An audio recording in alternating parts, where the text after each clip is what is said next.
If you're dating or you're in a serious relationship and you're really considering whether you should go further in this relationship and take it to the next level, which is getting engaged or getting married, I want you to ask yourself 7 questions. If you can't answer the 7 questions well, then you need to reconsider. The first thing I want you to ask is this. 1. Is the person's intentions for me pure? It is important that the person's intentions for you is very pure, because if it isn't, they're just marrying you not for who you are, but for what you have or what you can give them. Sometimes people marry for strange reasons.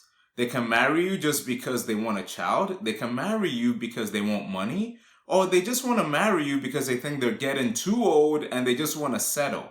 You want their intentions for you to be pure. That means they're doing it not for what they can get, but for what they can give, because it is something that is truly in their heart to do and that they're adding value to you. That's the first question you need to ask. The second question you need to ask is this. Are they peacemakers? The Bible says, blessed are the peacemakers, because they shall be called the sons of God. See, you want to make sure that your marriage is going to be peaceable.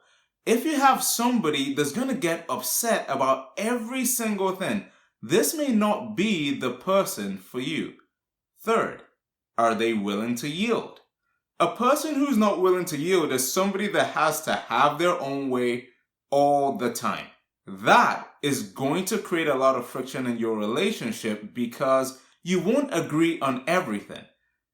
A marriage, a healthy marriage, is about compromise. That means at some point that person is going to have to yield their opinions for the greater good. If the person you're trying to be with is not willing to yield, that is going to create a problem, and that may very well be a warning sign. Fourth, can the person show mercy? What happens when you get things wrong? Is the person always pointing the finger of blame, always telling you what you've done wrong? Or are they more given to forgiving you when you do something wrong? The ability for that person to show mercy is super important, because guess what? You're not perfect and you will make mistakes.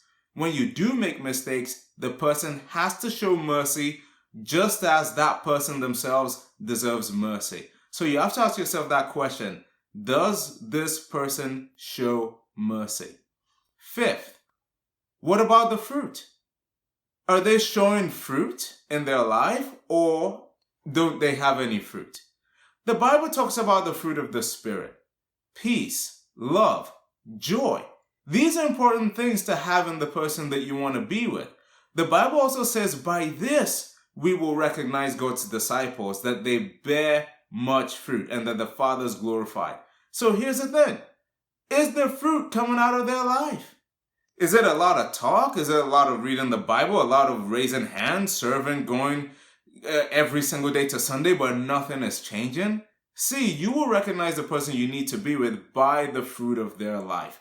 They need to be bearing good fruit before you decide to go partner with them in every single area of their lives. If they're really following God, they will bear fruit. So that's the fifth thing you need to look for. Are they really bearing fruit? Sixth, partiality.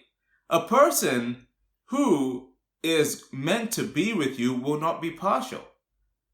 Here's the thing.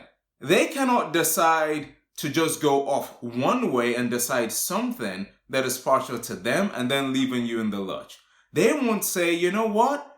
I'm just going to go this way because it suits me. No. Impartiality means that you look at something objectively and you look at it in a way that it brings justice at an equal plane. So the person you need to be with needs to be somebody that does not show partiality, trying to do something that is absolutely unethical. They have to be even keel, and that is the hallmark of somebody that you can have a wonderful fellowship with. And then the seventh thing is this. They have to be without hypocrisy. See, a hypocrite is somebody that says one thing and does something else. Somebody who's not a hypocrite is somebody that says what they're going to do and does what they say they are going to do. Where there's hypocrisy, there's no trust because you just don't know what you're going to get from one day to the next. It should be do as I do, not do as I say as I do something else, and then be impartial. That's not the way it goes. These are 7 things that I really want you to consider. And you know the funny thing? The Bible tells us in James that the people that exhibit these 7 things are wise. Because this is what the Bible calls godly wisdom. So if you're going to go with somebody that doesn't exhibit the 7 things, you might be choosing, pardon my French, but somebody that is kind of like a fool. You don't want to do that. You don't want to do that. Choose somebody that's wise. Look at these 7 things, and I want you to take a look at it in the person that you are considering. You're going to thank me later, although you may think I'm being hard on you right now, but you're going to thank me later. Thank you for listening. I hope you got a lot out of it. And hey, if you like this, please subscribe and do check out our website, www.relationshipminibooks.com. See you next time.